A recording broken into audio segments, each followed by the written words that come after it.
So, I want to talk about something that's really become a pressing issue in education, and that is chronic absenteeism. So, this has obviously been a problem for many, many years, but it has become a huge concern in areas like Detroit, where absenteeism rates have soared since the COVID-19 pandemic. And we're talking about nearly 4 years of this. So, it's a huge issue.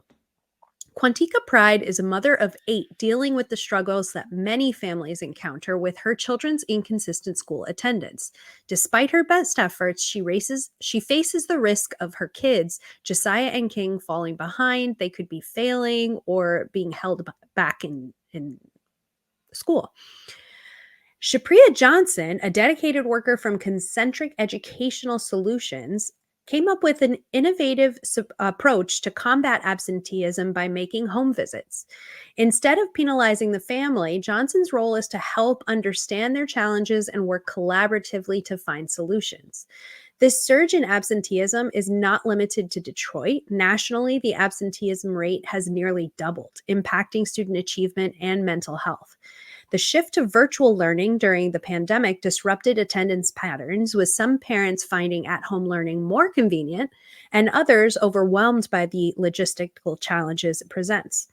Concentric Educational Solutions was created by David Heber, was stepping up to help address this crisis. Heber's personal challenges have motivated him to intervene directly through home visits, believing that to truly understand and help solve attendance issues, one must see the student's environment firsthand. It showcases that absenteeism is a complex problem that extends beyond the school walls and requires comprehensive society-wide solutions. While the battle of absenteeism is ongoing, it requires a collective effort. Quantica Pride has had to consider drastic changes like quitting her job to ensure her children's education is intact.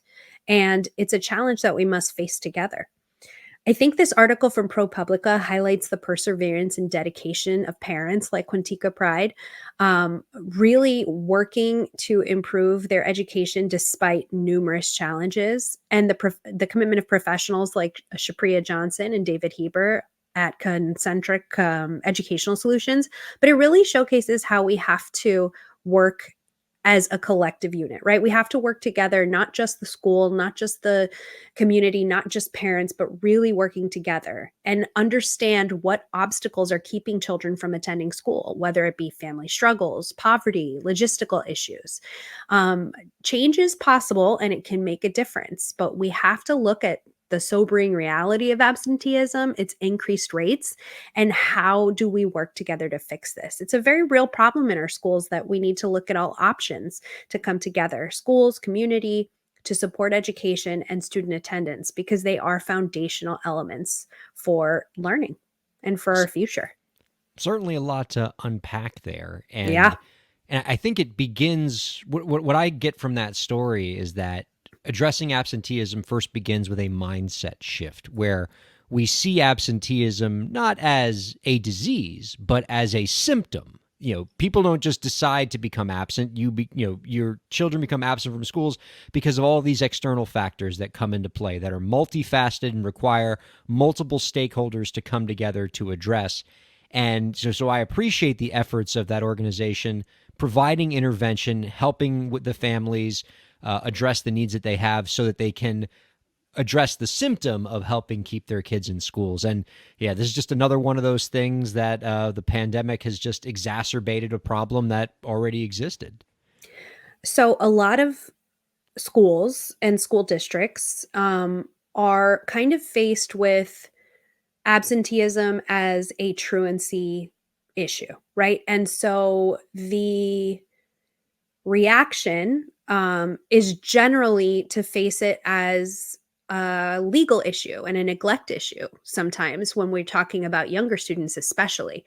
Um, and I think that although I know many schools put together what they call kind of attendance committees or truancy committees to try to do what this organization is partnering with the schools to do, is definitely starting with root cause analysis, right? What's going on? What is preventing this child from coming to school? Especially when we're talking about young children, there's usually something going on with the parents, right? There's a work issue, there's a scheduling issue, there's a transportation issue, there's something going on that's keeping that child from coming to school.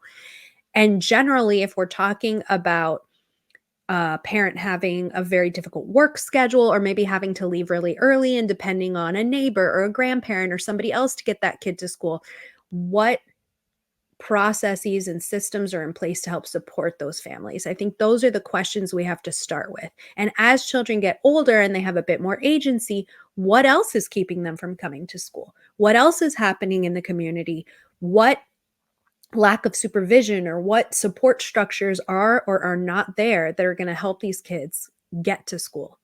And then we have to think about, what kind of school is going to work for those kids, right? Because a lot of kids, I think, found out when the transition to virtual came in, sitting in a classroom for 8 hours, it's not going to work for everybody, right? So what is going to Right. happen? What's going to be the solution for these kids, and how do we get them an educational solution that's going to work for them, whether or not it is the traditional idea of what we think school looks like for this kid?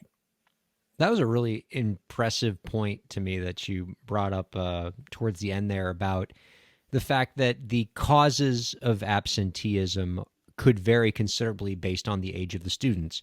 A young child's absenteeism could be have very different root causes than, say, a 16 or 17-year-old's absenteeism, and the interventions that we employ to address that have to take that into consideration for sure. I'm curious. When you work with schools, have you seen anything that schools are doing on the ground to address absenteeism that you think is a good best practice? Like I said, I think a lot of those attendance committees that are Mm-hmm. coming together, a lot of times there is a combination of people who come together, like a guidance counselor, a social worker, a community member, maybe, to see what's going on. Sometimes we have to look outward. How do we get things like bus passes for these families? How do we get community resources for these families? How do we get medical attention for these families? Right. So if starts with something small, like the kid has a cold, well, the parent has to take off work to take them to school, to take them to the doctor, or they have to get to this place, to that place. They don't have days off from work. So they're just going to leave the kid with a grandparent. And now the kid is gone for much longer, maybe, than if we had just gotten them the attention they needed to get to the doctor, get them better and get them back into school. So again, it does require a bit of figuring out what is going on with that child. I don't think that we can make broad declarations about this is what's working. You have to dedicate personnel, time, and resources to really find out what's going on at the individual level. I do think it's beneficial to kind of report back, like, hey, these are things we could be doing as a school or as a community or as a network, as a school district, to help support families here based on what we're learning. But we definitely have to start with meeting people where they are and seeing what we can do to support them.